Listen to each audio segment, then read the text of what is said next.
Quando perguntarem que rádio você ouve, responda a que faz a diferença. Rádio Esplendor. Agora no seu rádio.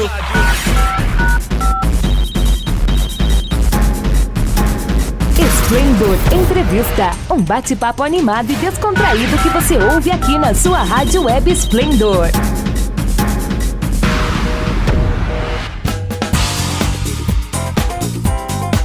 E começa agora mais um Esplendor Entrevista. Eu sou Daniel Ribeiro e no programa de hoje vamos falar sobre como é viver no Canadá e quais as formas de se fazer isso legalmente. O bate-papo de hoje é com Everton Susan Bonorino, brasileiro e que está morando na cidade de Winnipeg, no Canadá.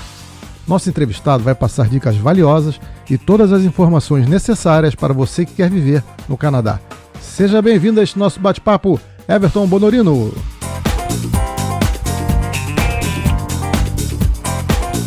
Valeu, Daniel. Valeu. Um prazer estar aqui com vocês, passar um pouquinho da nossa experiência aqui como imigrantes no Canadá. E muito obrigado pela oportunidade. Ok, Everton. Para começar, fala pra gente quem é o Everton e faz um resumo dessa sua formação acadêmica e da família que está contigo aí no Canadá. Bom, Daniel, eu fui militar da Força Aérea Brasileira por 26 anos, até eu pedir baixa em 2016. Bacharelado em Arquitetura e Urbanismo, também tenho especialização em sustentabilidade na arquitetura. Vieram comigo aqui a minha esposa, Fábia, tem meus 2 filhos, a Fernanda e o Fabinho, e o meu genro também está comigo aqui, está terminando a faculdade dele aqui de Kinesiology, também está comigo aqui o Felipe. Então, viemos a família inteira e minha cachorrinha, né? Legal. Tu disse que está há quanto tempo aí no Canadá? Eu estou há 5 anos aqui no Canadá. 5 anos. 5 anos aqui.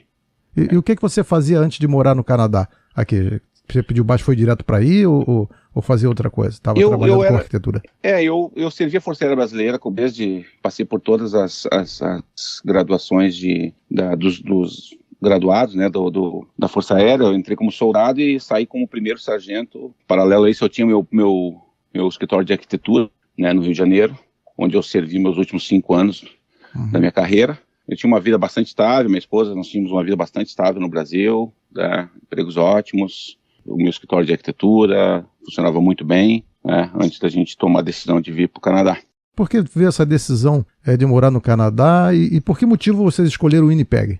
Como é que foi essa decisão? Pois é, isso é eu vou resumir o máximo que eu puder aqui para não tomar tanto tempo de vocês, assim, para não tornar a entrevista enfadonha. Tudo começou, eu sempre tive essa inquietação dentro de mim, Daniel, de querer estudar fora, de querer viver um pouco a vida fora e viajar ao mundo. E em 2014, eu e minha família, nós fizemos uma viagem para os Estados Unidos, e eu não tinha visitado os Estados Unidos ainda. Eu tinha visitado já a Europa, alguns países da Europa, não tinha visitado os Estados Unidos ainda.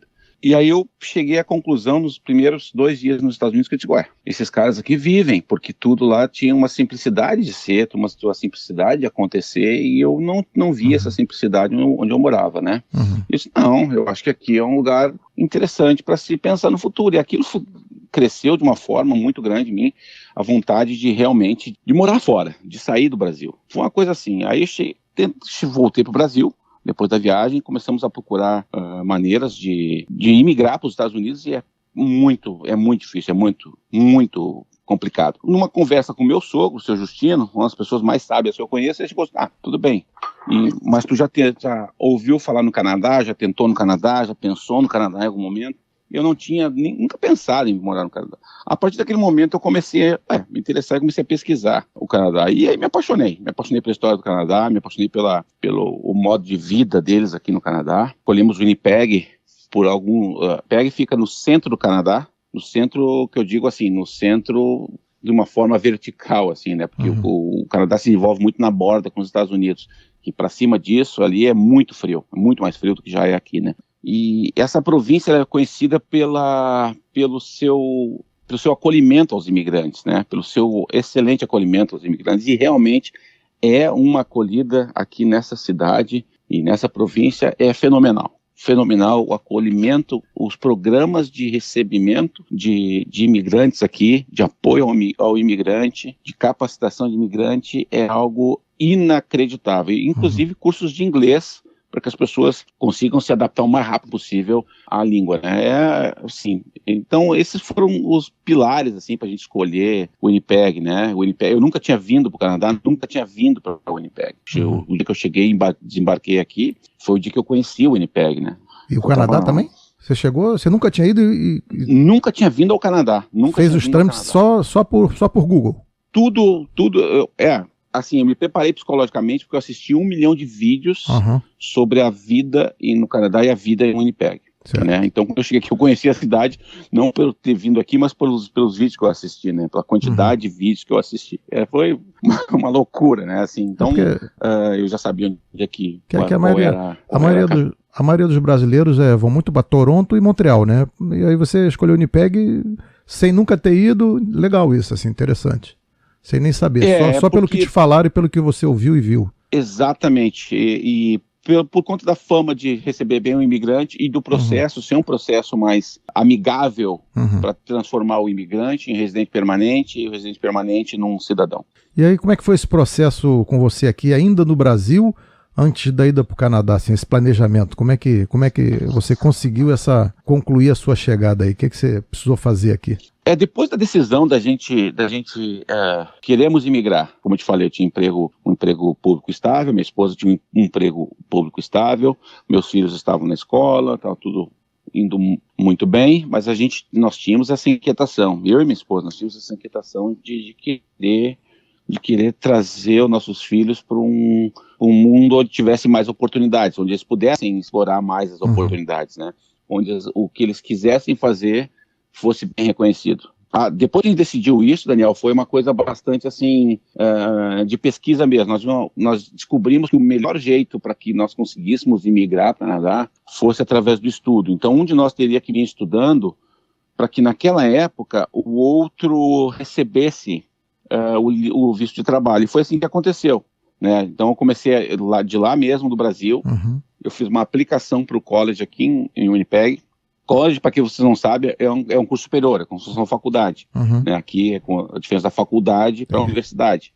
Né? Aí no Brasil é faculdade e universidade, e aqui é college e university. Eu apliquei daí do Brasil para o college aqui, e eu fui aceito nesse college para estudar aqui. Eu tive que fazer essa aplicação, eles tiveram que analisar o meu currículo, e tiveram que aceitar a minha aplicação. Eu fui aceito, e a partir daí sim, quando eu tinha a aceitação, eu comecei a fazer, nós começamos a fazer o processo, né, de visto, nosso visto, porque a aceitação do college aqui não te garante nada, né? Ela te garante que foi aceito no college, mas não te garante, tu tem que cumprir uma série de requisitos, né, perante ao sistema de imigração canadense, para que tu seja aceito aqui. O college não te eu tenho college, já me aceitou aqui, não. São muitos e muitos meses de documentos e provas e coisas toda sorte de certidões que tu tem que dar para eles, para que eles entendam, ok, esse cara está vindo para cá, para o Canadá, não é uma pessoa que vai nos criar problema, mas é uma pessoa que vai nos ajudar o Canadá a crescer. É isso que eles precisam, de pessoas que ajudem o Canadá a crescer. Então foi assim, aí depois desse planejamento inicial, nós começamos as aplicações, né? Contratamos uma empresa que nos ajudou a fazer as aplicações para o visto de estudante, aí para o próprio visto de trabalho para minha esposa. E qual é a empresa? Né? Com isso, a empresa foi eu tive, na verdade, 2 empresas que me ajudaram com isso. Uma empresa é a Realize Canadá, do Fábio Araújo, um grande amigo meu. Eles que fizeram todo o processo da minha aceitação no college, e a empresa que nos fez a assessoria de visto. O nosso processo foi a E-Visa, da Marilene. A Marilene é uma pessoa super querida, super acessível, nos ajudou muito, ela que balizou o nosso processo todo, né, para vir para cá.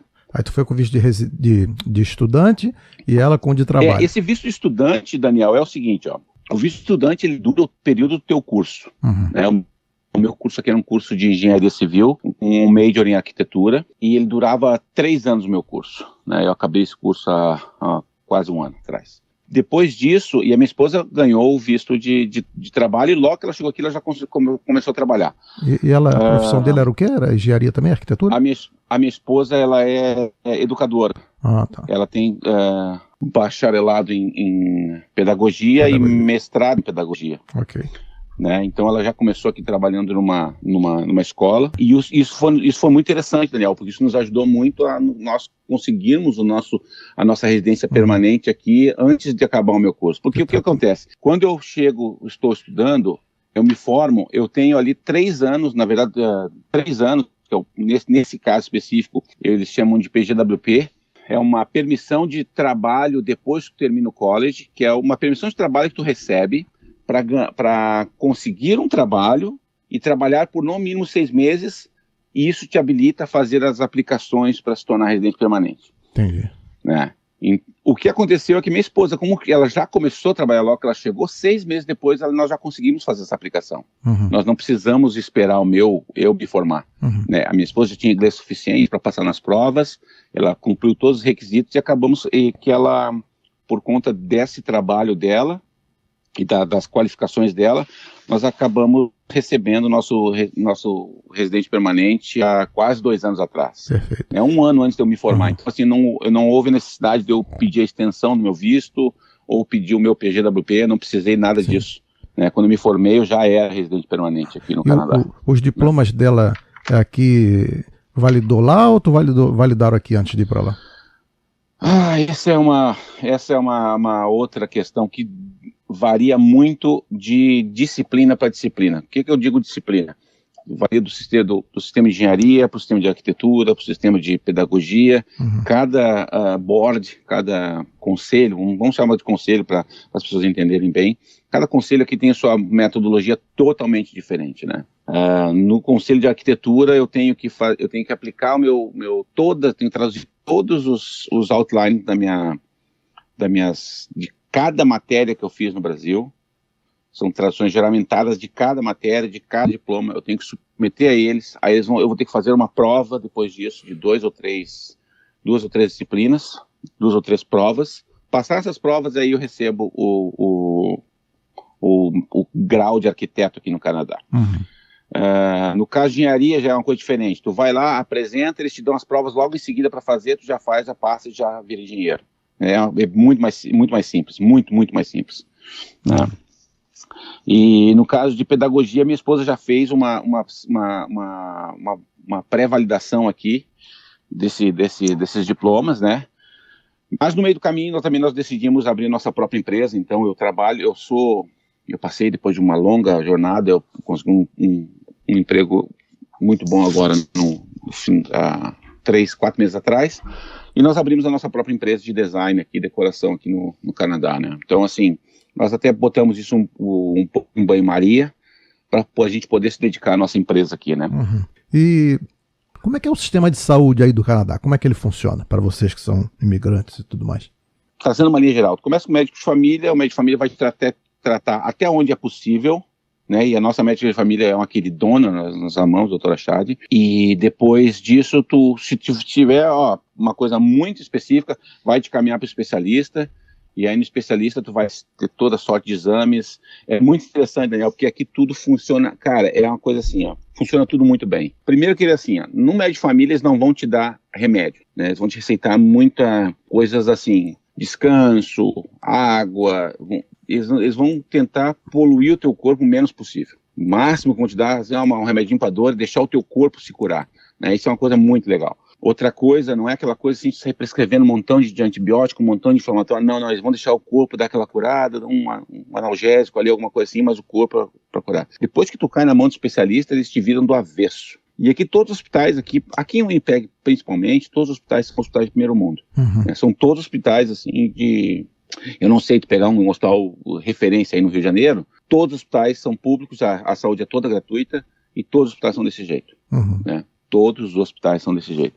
Uma coisa muito interessante que tem aqui, cara, no sistema de saúde são as farmácias, né? Tu chegou, vamos que o médico te dê um tratamento de 5 dias de antibiótico. Tu vai na farmácia, o farmacêutico vai pegar a tua reserva e dizer, então tá, pode voltar daqui 30 minutos, ou 40 minutos, ou 1 hora. Por que acontece isso? O farmacêutico, ele tem o poder de olhar para ti, porque ele vai entrar no teu histórico, porque tu vai ter dado o teu health card para ele, teu cartão de saúde para ele, ele vai olhar, essa pessoa tem 45 anos, o médico receitou 5 dias, mas essa quantidade é muito. a farmacêutica vai ligar para o médico e dizer, olha só, o médico, o senhor está receitando demais. É demais para essa pessoa, para essa criança. Isso é uma superdosagem, não está certo. O que o senhor quer fazer? Aí o médico ou refaz ou vai dizer assim, não, eu quero, ele vai mandar um documento, eu quero esse tratamento, ou ele vai dizer, ok, vamos corrigir e vai mandar uma outra receita via fax na hora pro farmacêutico. É interessante que, e quando vier o remédio para ti, ele vai vir num potinho amarelo, aquele muito que a gente vê em filme, com exatamente a quantidade eles vão abrir a caixa, vão tirar exatamente a quantidade de remédio que tu precisa para tu fazer o teu tratamento. Não tem aquele negócio, tu precisa de 5 dias, 30 remédios, vai comprar uma caixa que você vem em 100, aí tu fica com 70 remédios lá que vão vencer e vão acabar indo pro lixo, né? Não, aqui vai exatamente a quantidade de tratamento. É assim, o sistema de saúde aqui funciona muito bem, mas é aquela coisa, tu chegar no hospital, tu tem os aplicativos aqui, tu vai, eu quero ir pro hospital porque eu tô com dor no meu estômago. Tu vai chegar no aplicativo, olhar, o hospital esse tá com 1 hora de espera, esse hospital tá com 2 horas, aquele hospital tá com 4 horas, aí tu vai escolher o hospital, ok? Se tu chegar lá, o médico, eles vão fazer uma primeira triagem. Se eles identificarem que o teu problema pode esperar porque nós temos dores maiores, tu vai ficar 3, 4 horas esperando até que essas pessoas que têm prioridades maiores sejam atendidas, né? Não vai ficar sem atendimento, é claro, mas vai assim, na prioridade, né? Daquelas dores, vamos dizer assim, dores ou problemas maiores. Quando você saiu daqui do Brasil, tu já estava com o lugar certo para morar aí? Foi para a escola das crianças? Já está tudo certo? Ou quando tu chegou aí que tu começou a correr atrás dessas coisas? Daniel, quando tu me fala isso, me vem a imagem do dia que eu cheguei aqui, cara, porque eu cheguei exatamente sem nada, sem inglês eu cheguei aqui, para te falar bem a verdade, eu falava muito mal inglês. Mas tu não tem noção, eu cheguei aqui no Canadá sozinho, porque eu vim primeiro, para exatamente organizar tudo isso, e sem inglês, cara. E sem nunca ter ido ao Canadá. Sem nunca ter ido ao Canadá. É corajoso mesmo. Foi um horror. Eu cheguei no aeroporto em Toronto, eu tinha decorado 2 frases para falar para o oficial de imigração, ele me perguntou uma terceira, que eu entendi o que ele falou, né? Foi muito engraçado, e eu disse, não, pá, não pergunta essa, pergunta as que eu sei, né? E aí foi muito engraçado, mas não, cara, eu vi, muitas pessoas, elas entram na internet, cara, e alugam imóveis daí do Brasil, já chegam aqui com tudo pronto, o imóvel, já botam o nome na lista da creche, já botam o nome na lista da escola. Como eu assisti muitos vídeos, e eu queria ter assim, as pessoas escolhem suas casas pelas escolas. Então o que eu fiz? Eu entrei nos sites das melhores escolas, todas as escolas são públicas aqui, né? Tem 2 ou 3 escolas privadas aqui, não tem necessidade de escola privada, mas todas as escolas são públicas e são de excelente qualidade, são top. Mas eu escolhi as melhores, né? Eu disse, essa aqui que eu quero que minha filha estude. Minha filha estava chegando aqui para terminar o 2º grau high school, né? E eu cheguei e disse, eu quero essa escola aqui para minha filha. Então aí eu fui procurar casa em volta dessa escola, no high, para que ela tenha direito a estudar naquela escola, entendeu? Então foi isso que eu fiz, eu cheguei sem nada, aí eu contei com a ajuda de alguns amigos aqui, nós fomos até que achei uma casa para alugar, e aluguei quase em frente à escola. E precisou do quê? De que documento? Só o passaporte? Para alugar essa casa? Não, eu não precisei de nada, Daniel. Nem o passaporte pediram? Nada, nada. Não. Mas e aí, paga o quê? Deposita? Como é? Tinha uma administradora? Como é que Daniel, funciona isso? Eu tenho uma historinha bem engraçada para te contar sobre isso, é bem rapidinho, meu Deus. Não pode tomar muito tempo.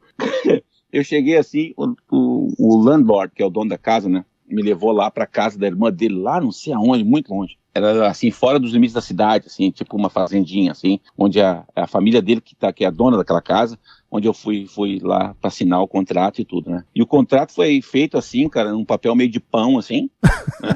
Ai, meu Deus e eu olhei assim, aí ele assinou e disse, Everton, tá aqui. E eu Pode mudar. Eu olhei para ele assim, eu sei qual é o cartório que a gente vai agora, reconhecer firma, aquela coisa toda, né? Aí eu tentei explicar assim, eles... Não, tu pega esse documento, agora vai lá na companhia de água, na companhia de luz. Vai ligar. E outra coisa, na companhia de luz, tu não precisa nem falar, só liga pra lá, fala o teu nome que eles vão trocar na hora e pronto. Tá de sacanagem, né, cara? Eu tô todo arrepiado aqui, que eu sou todo certinho, gosto de fazer as coisas tudo com antecedência. Esse teu planejamento aí não tá bom, não. Cara, eu vou te falar uma coisa, daqui não tem cartório, né, cara? Não existe cartório, não existe reconhecimento de firma, né? Não existe esse tipo de coisa. Essa coisa, vamos reconhecer a firma ali, que é o que a pessoa que assinou mesmo. Não tem nada disso. As casas não tem muro aqui, né, Daniel? Não tem administradora? As casas não tem muro. É o quê? Não teve administradora nem nada. Não tem nada disso. Não, vai ter administradora de condomínio quando forem prédios grandes, que daí vai ter uma administradora que vai administrar vários prédios, né?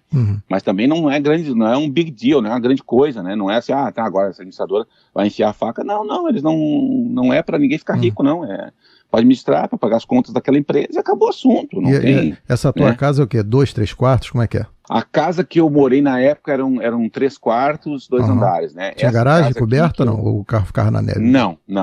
Essa casa que eu moro hoje, ela já é uma casa de 3 andares, na verdade são 2 andares para cima e 1 andar para baixo. Tá. Que na verdade a gente chama de basement.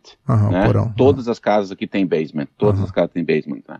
E ela é uma casa de 3 quartos com um basement enorme. E o aluguel era quanto dessa primeira aí?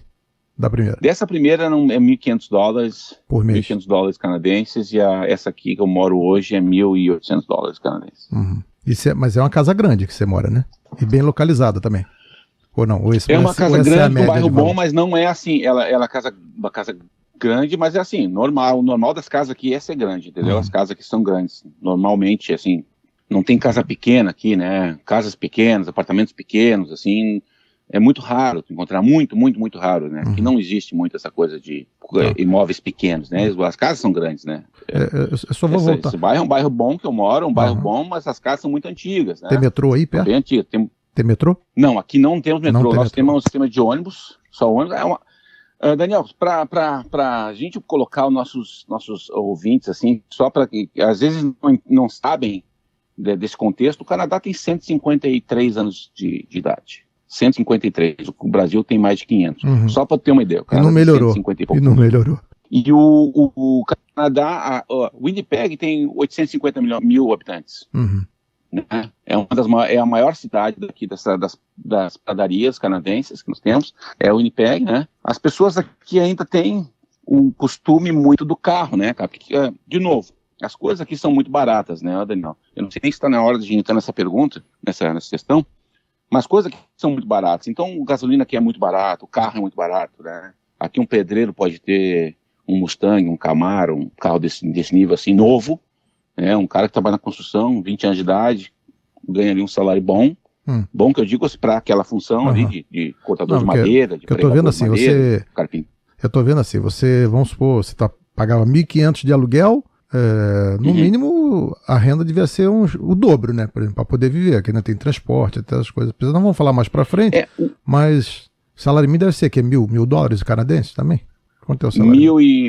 Quase $1.900 canadenses. Um salário mínimo. Isso todo mundo ganha, não é? Isso é o mínimo que todo mundo ganha. Não, então... só para dizer uma coisa, Daniel, assim, eu moro assim porque eu tenho minha esposa, minha cachorra, 2 filhos. Por exemplo, eu tenho amigos que é um casal novo. Aí alugou um apartamento por $1.000. Um apartamento excelente, 2 quartos, enorme, tudo enorme o apartamento, todo grandão, apartamento, todas as facilities que tem, internet, TV a cabo, com tudo, né? Aí eles pararam, eles trabalharam 2 ou 3 anos, juntaram uma graninha, trouxeram uma grana do Brasil, compraram um apartamento no mesmo prédio. Eles pagam agora $1.000 de prestação do apartamento, o mesmo valor do aluguel, eles pagam de prestação vai ser dele. Do apartamento, entendeu? E eles recebem ali, imagina só que, vamos supor que esse casal, cada um deles recebesse um salário mínimo de $1.800, são $3.600.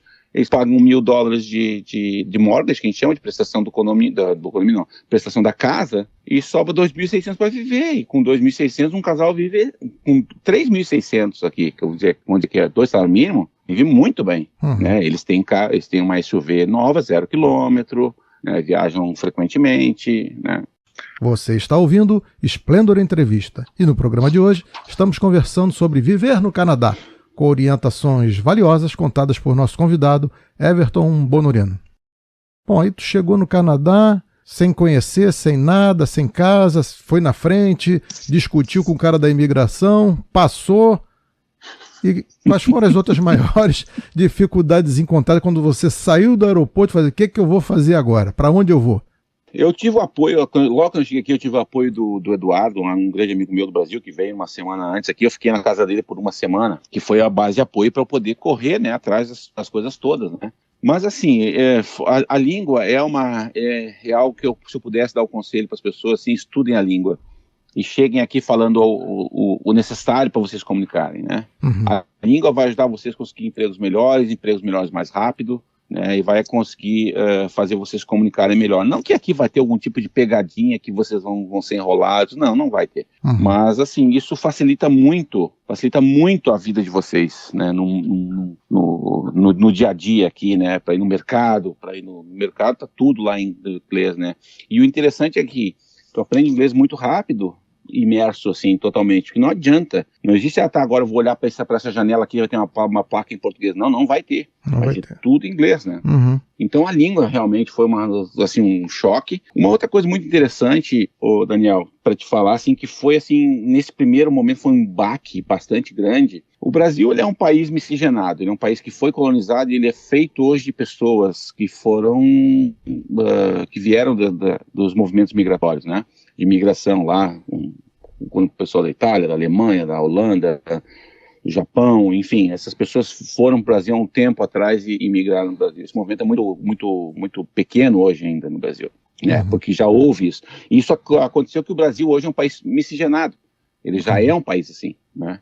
O Canadá, porque ele tem 150 e poucos anos, ele, por conta disso, a imigração ainda ocorre diariamente. Chega muito imigrante diariamente ao Canadá. Uhum. Né? Então, assim, tu vê as diferentes culturas fortes aqui ainda, tu vê ali o pessoal da Índia usando seus turbantes, né, suas roupas características, e então esse negócio da cultura, a cultura é muito forte aqui, é muito forte, a diversidade cultural aqui no Canadá é algo muito forte, muito encorajado a ser respeitado, muito encorajado a ser respeitado. Okay. O Canadá é um país que respeita muito a diversidade em qualquer assunto, em qualquer esfera. E como é que foi esse negócio da relação empresa-funcionário? E tem 13º, tem férias? Como é que é isso? Ou não tem nada disso? Isso é coisa de brasileiro mesmo? Aqui não tem nada disso, cara. Aqui não tem justiça do trabalho, aqui não tem CLT, não tem nada disso. Nada. Não tem 13º, Fundo de garantia não tem também? Nada. Não tem nada disso. Não existe garantia nenhuma para o trabalhador. E para o funcionário ser contratado ou ser demitido é muito simples. É tudo muito simples. O que acontece com isso, Daniel? Isso acaba promovendo um desenvolvimento muito forte das empresas. As empresas, elas têm mais liquidez, elas não ficam com medo de contratar. Lógico, o processo de entrevista, não existe aquele negócio assim, não, vou contratar o meu amigo ali, não. Vai se abrir um processo de entrevista, vai entrevistar quantas pessoas forem necessárias e as pessoas as mais qualificadas vão ser contratadas. É assim, ponto. Baseado nisso, Daniel, é aí que entra o quão raro tu é, entende? Vamos dizer assim, tu vai encontrar empresas, aplicar para vagas de trabalho aqui, que o cara vai te olhar e vai dizer, vou te oferecer $40 mil por ano, tu vai receber bi-weekly, a cada 2 semanas, aqui os pagamentos são a cada 2 semanas, tu vai receber os benefícios, esse plano de saúde, e vai receber 2 semanas de férias por ano não pagas. Então, se você tirar férias, tu não recebe. Não recebe. Né? Aí tu vai numa outra empresa, essa outra empresa vai dizer assim, eu vou te dar $100 mil por ano, eu vou te dar, o benefício vai ser esse, um montão de benefício, um montão de plano de saúde, e eu vou te dar 6 semanas de férias pagas. Dependendo do currículo do cara. Dependendo da raridade, dependendo da necessidade da empresa. Por exemplo, tem empresas, eu trabalhei em 2 empresas aqui de arquitetura antes de ir para onde eu estou trabalhando hoje, né? E a primeira oferecia 4 semanas de férias pagas. A segunda, que foi a que eu fui depois da primeira, me ofereceu 2 semanas de férias pagas. E os benefícios eram um pouquinho melhores, mas era assim, você vê que é o mesmo currículo, mas vai da necessidade de cada empresa. A empresa, ela estabelece para ela, não é uma lei, mas estabelece, para todos os funcionários, o mínimo que eu vou dar é 4 semanas pagas. E aí, mas aí o Daniel é um cara muito raro, tem um conhecimento muito profundo nisso. A negociação salário, ela é perfeitamente possível. Se o cara te oferecer 60 mil, diz, olha, eu acho que o meu currículo aqui, por conta disso, se tu conseguir explicar pro cara aqui, ele vai, vamos fazer então, minha job offer, minha oferta de trabalho vai ser de $80 mil por ano. Tu aceita? E às vezes até quando tu declina, tu diz, não, muito obrigado pela oferta, não sei o quê, eles vão perguntar, qual foi o motivo da tua negativa, Everton? A gente pode negociar alguma coisa, quem sabe? A própria empresa faz isso, entendeu?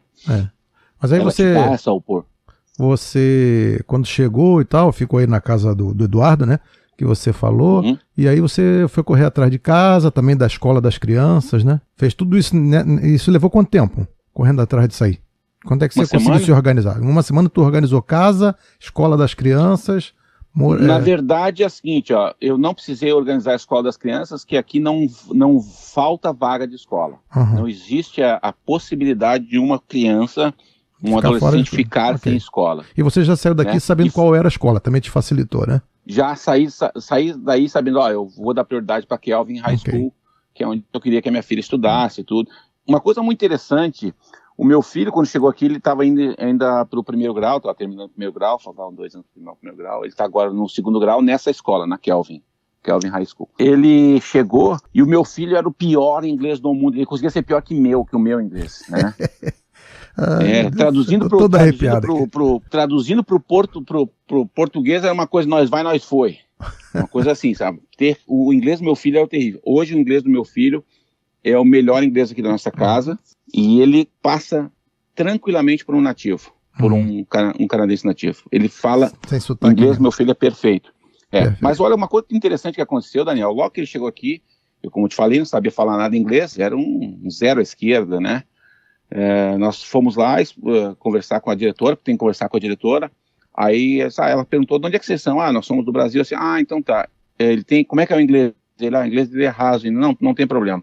Nós temos uma professora aqui que fala português, de Portugal.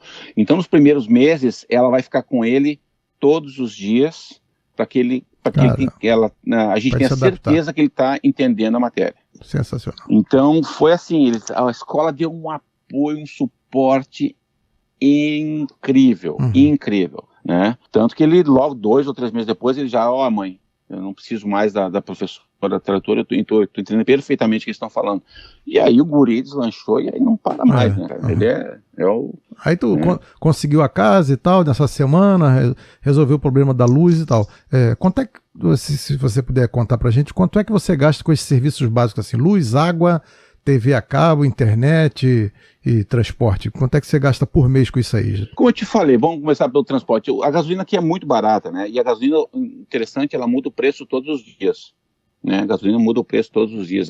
Nós tivemos aqui, acho que uns 6 meses atrás, a gasolina chegou a bater 60 centavos o litro. Litro aí não é galão? Não, o litro. Aqui não é galão, aqui é litro. Chegou a bater 60 centavos o litro aqui. Né? Hoje ela está em torno de 93 centavos. Para vocês terem uma ideia da relação salário mínimo, poder de compra, para você entender o que representa a gasolina para a gente aqui, a gasolina para vocês no Brasil deveria sair a 45, 50 centavos o litro, para você entender o quanto barato a gente paga. Entendeu? E aí luz, água, TV a cabo, celular, o quê? Uns $500 por mês? Quando eu cheguei aqui, eu peguei 4 iPhone 6, era o último lançamento, 4 iPhone 6, totalmente de graça. A conta? E pagava $60 por telefone. Ok. Com internet ilimitada e ligação para todo o Canadá, né? Então eu peguei um para cada membro da família, né? E luz e água, que aí você precisa para aquecer e tal? Aqui é o seguinte, a Manitoba Hydro, que é a nossa empresa de luz, Hydro, de hidráulica, não é para água. Curiosamente, é porque as barragens funcionam aqui, estão chamando Manitoba Hydro, que a geração é feita por movimento hidráulico, né? Então, ela muda porque nós temos o problema do frio aqui, né?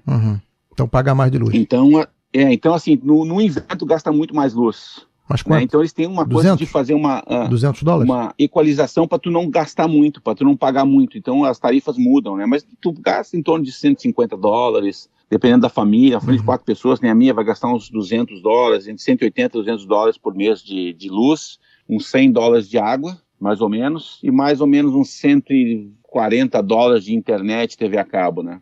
Bacana. E questão de banco, como é que foi? Tu chegou aí e ia precisar de banco, né? Banco, cartão, como é que ficou isso? Chegou lá, entrou no banco, quero abrir uma conta. O cara, perfeitamente, senta aí. Porque eu já fui 5 vezes ao Canadá e, assim, o banco, sinceramente, parece uma lojinha de nada, assim. Você não identifica que aquilo é o banco, só pela letreira. Mas chega lá, o cartaz de oferecendo poupança, sei que, tá escrito a caneta, sei lá, é um negócio meio surreal. Eu fiquei assim, falei, cara, cadê o segurança disso aqui? Não tinha segurança, não tem segurança, nada. Aqui não tem segurança. Parecia uma barbearia, assim. Você senta numa cadeira, vem alguém falar contigo. Não tem porta de segurança, não tem nada disso. Os carros fortes são quase umas vans de escola, uma coisa assim, né? Não tem esse tipo de coisa, não tem. Os bancos evoluíram bastante, agora não tem mais o cartazinho escrito a caneta, mas continua a mesma coisa sempre. É como se fosse uma padaria, né? Tu entra ali, senta, quer falar com o gerente. Perfeitamente, vai sentar ali, 15 minutos depois tá saindo com a conta aberta, com tudo pronto, né? O que aconteceu? Eu tinha um brasileiro que trabalhava no banco que eu tenho conta aqui, ele não trabalha mais nesse banco, trabalha no outro banco agora. O Marconi, eu cheguei aqui, liguei para ele, marquei uma hora para outro dia, 15 minutos depois que eu sentei na frente dele, eu já tinha conta, cartão de crédito, cartão de débito, limite. E uma outra coisa muito interessante, Daniel, um dia eu perdi minha carteira, cara. Perdi minha carteira com tudo, com todos os documentos, todos os cartões de crédito, tá? E isso era umas 9 da manhã. Às 11h30 da manhã eu já tinha todos os cartões de crédito, cartão de saúde, carteira de motorista, tudo novo. Eu fui nos lugares aqui, eu fui lá no sistema de saúde, o cara me emitiu na hora no banco, cancelaram todos, emitiram o cartão de débito na hora. E no negócio da carteira de motorista, né, que é o MPI, Manitoba Public Insurance. Aqui outra coisa, não existe seguradora, aqui a seguradora é pública aqui, então tu paga o seguro do teu carro, é público. Mas para acidente, 2 horas, né? E pouco. O roubo aí deve ser mínimo. O roubo aí deve ser mínimo, mais para acidente. É muito pequeno, o roubo é muito pequeno, muito pequeno. O máximo que eles fazem é quebrar o vidro para pegar as moedinhas que ficam no teu console. Então muita gente faz o quê? Deixa o carro aberto, eles entram, para facilitar. Estragam o vidro. Facilitam a vida aqui, isso aí. Dos homeless que estão passando ali, né? Agora as pessoas estão deixando o carro mais trancado por causa do Covid, mas normalmente as pessoas... Eu, nos primeiros 2 anos que eu tive aqui, eu nunca tranquei a porta da minha casa. Assim, nunca. Uma outra coisa importante, as pessoas devem estar até achando teu sotaque diferente, mas é porque você nasceu em Canoas, né? Porto Alegre. Isso, já estava então em Canoas, Rio Grande do Sul. Acostumado um pouquinho de frio, mas, por exemplo, para uma pessoa que não está acostumada com frio, Canadá às vezes não é um bom lugar, né? Uma coisa é ver a neve um dia, ok, lindo, mas às vezes ficar 3 meses, 4 meses com aquela neve pode não ser uma experiência agradável, né? Como é que você, mesmo gostando de frio e ter ficado no frio, mas você é um cariúcho, né? Você sempre foi um cariúcho. Como é que foi se adaptar aos invernos canadenses? Eu adoro o frio, como tu mesmo falou, eu adoro o frio, eu não tenho... Lá no Rio Grande do Sul a gente não tinha, mas assim, Rio Grande do Sul é o quê? -1? A minha esposa é carioca, meus filhos nasceram no Rio. Então, assim, todo mundo lá no Rio de Janeiro com 15 graus positivos, meus filhos estão usando touca e luva. E realmente, aqui em Winnipeg, o Daniel se prepara, né? Que aqui vem pra cá, a gente fica 6 meses embaixo de neve, né? Não são 3 meses, que nem ali pro lado de Ontário, ali pro lado de Toronto, 3 meses, 2 meses, ou pro lado lá de Vancouver, que menos que isso também, 2 meses, 3 meses. Aqui nós ficamos com neve, com frio, começando lá no final de outubro. Já é um frio que já faria a grande parte dos brasileiros tremer, né, cara? Ali, em torno dos 10 positivos ao 0. E aí depois começam os negativos, e aí é um horror. Daniel, nós chegamos aqui ano passado a -40, com sensação de -52. Né? Curioso, que eu mais aqui peguei, nada para, né? O que eu mais... -21, peguei em Montreal, -21. Aqui nada para, né? Por exemplo, -35, as crianças estão lá de fora na escola, na hora do intervalo, brincando na neve, né? Elas estão brincando, -35, nada para. A cidade não para, não, -35, tá tudo congelado. Não, nada para, né? Até porque é o seguinte, a cidade, no centro da cidade, nós temos uma cidade subterrânea, né? Nós temos um sistema de movimentação por baixo do centro da cidade. Então tu consegue movimentar de um lado para o outro do centro, todo por galerias subterrâneas, e tem galerias suspensas também, né? Uma galeria então, liga com a outra, que liga com o outro shopping, que liga com... Exatamente, e aí tem como se fosse um shopping, um grande shopping embaixo, né? Com ruas só para pedestres, como se fossem ruas subterrâneas só para pedestres, né? E com loja em tudo que é canto, que também ajuda muito a desenvolver aquela região ali, né? E as elevadas também, né? Então, assim, o centro da cidade aqui em Winnipeg, ele é todo conectado por via elevada e por via subterrânea também, né? Então, assim, no inverno tu não vê muita gente na rua, no centro, mas se tu conseguisse te fazer um raio-x ali, tu ia ver um formigueiro embaixo da cidade ali, se movimentando, né? Sim. É enorme, né, cara? É gigante a movimentação das pessoas ali naquela região, né? E o que você diria hoje para quem está pensando e sonhando em se mudar e viver no Canadá como você? Daniel, a vida aqui do Canadá, eu adoro o Canadá, eu amo o Canadá. Né? O Canadá não é, assim, como a gente fala, não é para fracos, que a gente fala. Tu tem que ter um espírito bastante forte para enfrentar o processo de migração. Eu falo por mim e pela experiência que eu tenho das pessoas que estão próximas. Assim, para algumas outras pessoas pode ser pior, para algumas outras pessoas pode ser mais fácil. Né? Mas para a grande maioria, elas vão chegar aqui e vão entrar na fila do crescimento, que eu chamo. Que aqui é um movimento sempre para frente. Como a gente falou lá no negócio do trabalho, aqui é tudo muito justo. Tu pedalou a bicicleta andou. Se tu parou de pedalar, ela não vai andar, então pronto. Então, se trabalhou, ganhou, não trabalhou, não ganhou. Não existe aquela coisa, eu dei um atestado aqui, agora eu não fui trabalhar porque eu estava doente. Beleza, tu não foi trabalhar. A única coisa que aquele atestado vai te garantir é o teu emprego. Não vai te garantir aquele dia de trabalho. Tu não trabalhou, tu não produziu, entendeu? Não pedalou a bicicleta não vai para frente. Só vai ganhar quando tu pedalar a bicicleta, entendeu? Então, assim, isso faz assim... aqui tem uma mudança de paradigma muito grande, as pessoas têm que se adaptar a isso, né? Então, assim, a vida no Canadá, ela é uma vida sensacional, como eu te falei, uma vida maravilhosa. A gente consegue comprar, qualquer pessoa aqui consegue comprar um carro, um muscle car, por exemplo, um Camaro, um Dodge Challenger, um Mustang, vai conseguir comprar. Um jovem aqui que trabalha na construção civil aqui, ele vai comprar um carro desse, ele vai conseguir comprar um carro desse zero. Um carro que só um grande empresário no Brasil tem, vai conseguir comprar aqui uma caminhonete cabine dupla, muito barato de comprar, muito simples de comprar. A vida aqui é uma vida muito justa, mas a pessoa tem que ter disposição para entender que ela vai sair do seu país, da sua zona de conforto, com a sua zona com a sua linguagem, com o seu conhecimento, e vai desembarcar numa cultura totalmente diferente, onde tu tem que respeitar as diferenças muito, a respeito das diferenças tem que ser muito forte. Tu vai enfrentar um ambiente onde a tua língua não faz a menor diferença num primeiro momento, vai fazer depois que tu já tiver desenvolvido um currículo aqui, e daí tu vai ter um a mais, um plus, algo a mais, que é falar outra língua. E tem que ter muita disposição, porque assim, no começo é bastante puxado, né? Tu vai enfrentar a saudade da família, tu vai enfrentar uma série de desafios aqui para conseguir um bom emprego. Eu ralei por muitos anos aqui, até chegar ao emprego que eu estou hoje. Eu sou professor no Red River College, nas disciplinas que envolvem arquitetura, né? E hoje, no excelente patamar, onde eu gostaria muito de estar. Professor, por exemplo, professor primário aqui é muito bem remunerado, professor de escola aqui é muito bem remunerado. Então, assim, é diferente de outros lugares. Então, assim, essas realidades todas mudam muito quando se sai do Brasil e vem para cá. Então, é bom que se esteja preparado para esse tipo de coisa, que todas as realidades. Então, assim, você o meu maior conselho, tenha o espírito forte para enfrentar desafios fortes. São desafios muito fortes, muito potentes, que podem te fazer voltar para o Brasil. E aí é a pior coisa que vai acontecer. Né? Eu tenho um lema que eu sempre falo aqui. Quando eu cheguei aqui, quando eu desembarquei aqui, dia 21 de abril de 2016, eu queimei as caravelas, eu queimei dali para trás, nada. Eu não tinha como voltar mais, eu queimei as caravelas. Aí eu não voltava mais. Eu disse, não, agora eu não volto mais.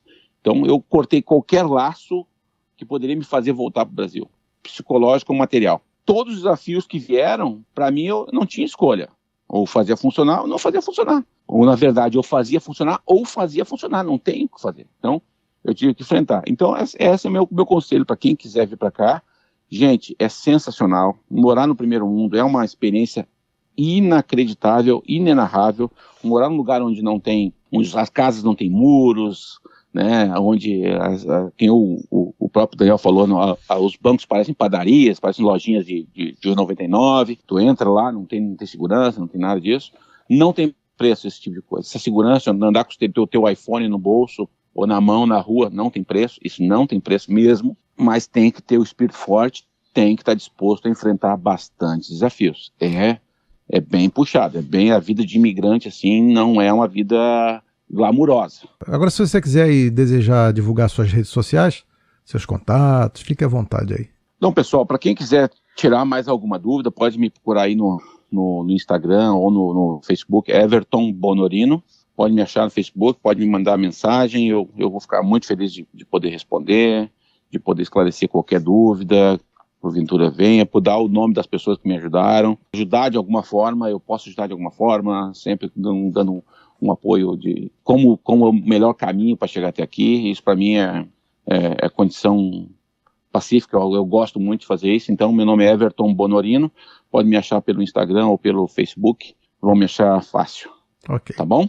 Beleza, muito obrigado. Bom, como tudo que é bom dura pouco, chegamos aí ao final de nossa entrevista. Obrigado, Everton Bonorino, por aceitar aqui o nosso convite em participar desse bate-papo. Sucesso, muita saúde e volte sempre que desejar. Valeu, Daniel, um abraço a todos, um abraço aos teus ouvintes, um abraço a ti, fique com Deus e precisando, estou sempre à disposição. Ok, nós é que agradecemos aqui.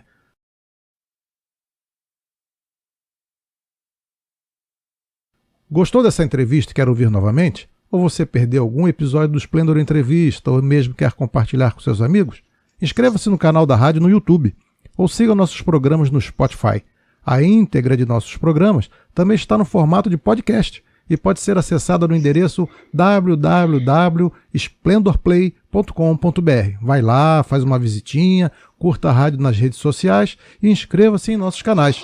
Ainda está com dúvida? É só dar um Google por Rádio Web Splendor que vai aparecer tudinho. Continue acompanhando a nossa programação, não saia daí, até a próxima!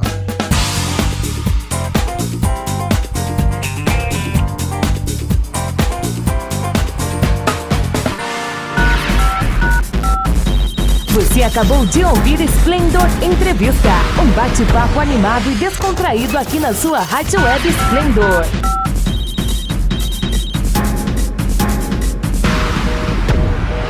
Se liga aí, qualquer momento tem mais. Sempre ligado em você. Rádio Splendor.